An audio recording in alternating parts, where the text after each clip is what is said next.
CMS, ये 3 लफ्ज़ आपको बहुत सुनने को मिलेंगे और ख़ास तौर पे जब आप हमारे लर्निंग जर्नी में जैसे जैसे ग्रो करेंगे you will get to hear these 3 letters काफ़ी ज़्यादा।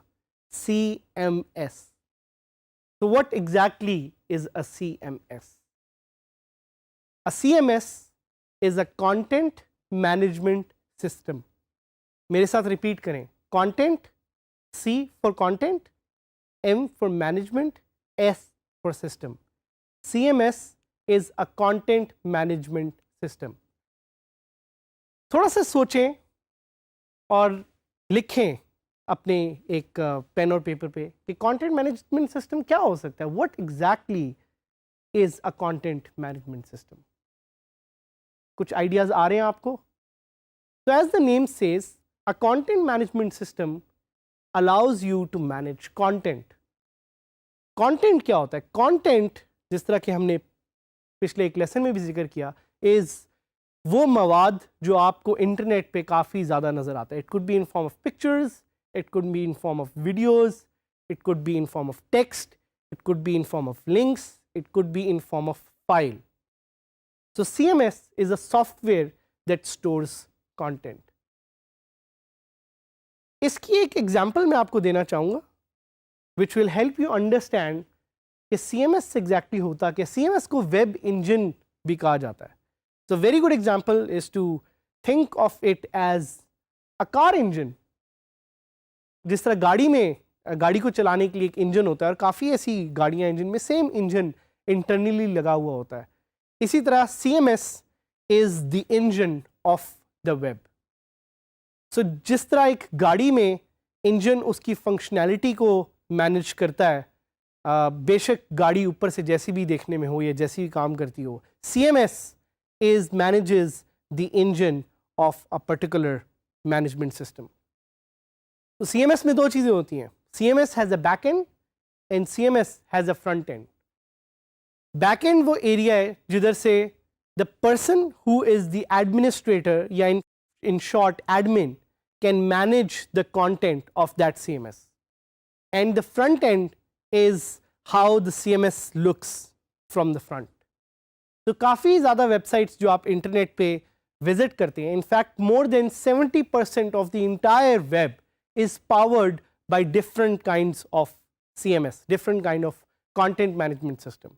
और इसका जो बैक एंड है वो एडमिन्स खुद लॉगिन करके उसको चेंज करते हैं। इसकी एक बड़ी सिंपल सी example is a Facebook page.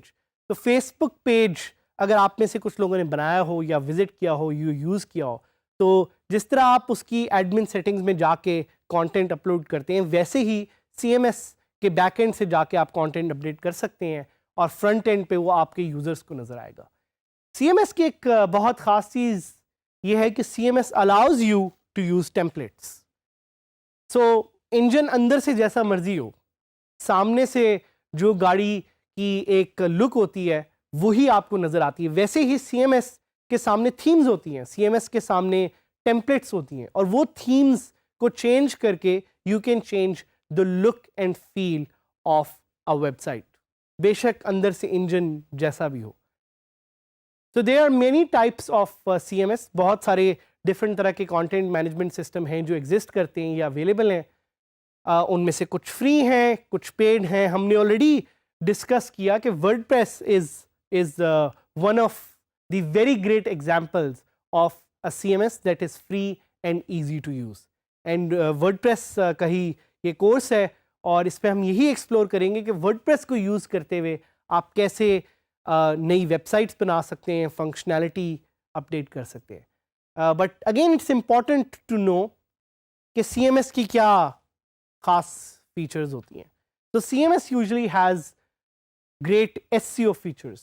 SEO का एक कोर्स भी है DG स्किल्स का जो आप ले सकते हैं, और उसमें भी कुछ CMS का जिक्र है। सो जिस तरह मैंने आपको बताया कि using a CMS you can do SEO fast because a CMS usually has built-in SEO tools. SEO से मुराद सर्च इंजन ऑप्टिमाइजेशन. एक और फीचर जो CMS में होती है वो ये होती है कि CMS usually has user management tools. तो अगर आपके बहुत सारे यूज़र्स हैं, लेट्स से आपकी एक सब्सक्रिप्शन वेबसाइट है या लोग आपकी वेबसाइट पे आके कोई परचेजेस कर रहे हैं, आप उन यूज़र्स को या उन परचेजेस को मैनेज कर सकते हैं thanks to a CMS and the built in feature it has. उसके अलावा CMS की एक बहुत अमेजिंग फीचर ये है कि आप इससे ईमेल्स मैनेज कर सकते हैं. तो अगर आपने अपने यूजर्स को ऑटोमेटेड ईमेल्स भेजनी है, your CMS can help you do that.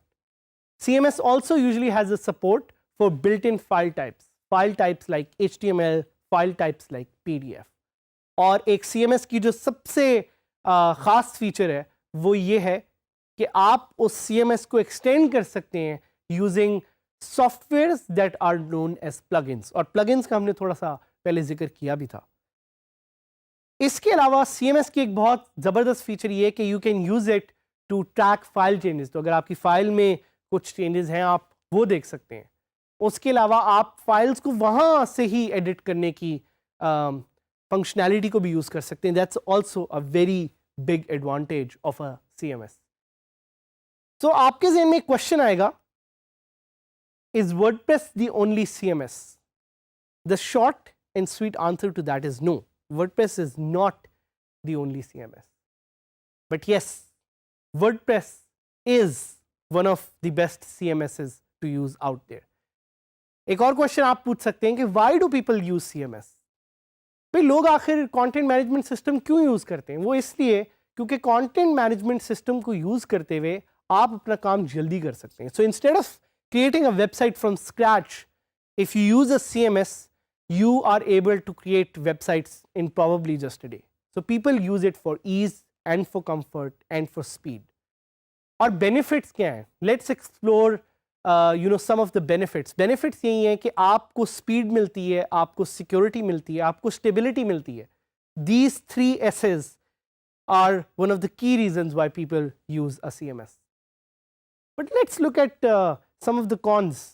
क्या वो चीज़ें हैं जिसकी वजह से CMS should not be preferred या उसके कुछ challenges होते हैं? So one of them is a security risk. CMS update होते हैं लेकिन they take their time. So it's very important for you to use the latest version of the CMS you're using. So in this case we encourage you कि आप WordPress का latest version use करें. और कभी कभी CMS को update करने में डिज़ाइन में कुछ challenges होते हैं because CMS एक certain way में कोड हुआ होता है. तो ये एक और चैलेंज है CMS का, is the difficulty in design. और ऑब्वियसली कुछ फंक्शनैलिटी लिमिटेशंस हैं जो आपको फेस होंगी while using a CMS. But we'll give you some of the best tips in this course, so we'll make sure that you make the most efficient use of WordPress as a CMS. Last question, what are some of the popular CMSs? So there is Drupal, there is Joomla. We'll be talking more about these CMSs in detail. But for now, just try to understand that CMS is the base engine of your website. A CMS will help you do automated emails. A CMS will help you connect your website to social media. A CMS will help you with user management. A CMS will help you with content management. So we'll get to learn more about CMSs in the future, in future lessons, and specifically how to use WordPress effectively as a content management system.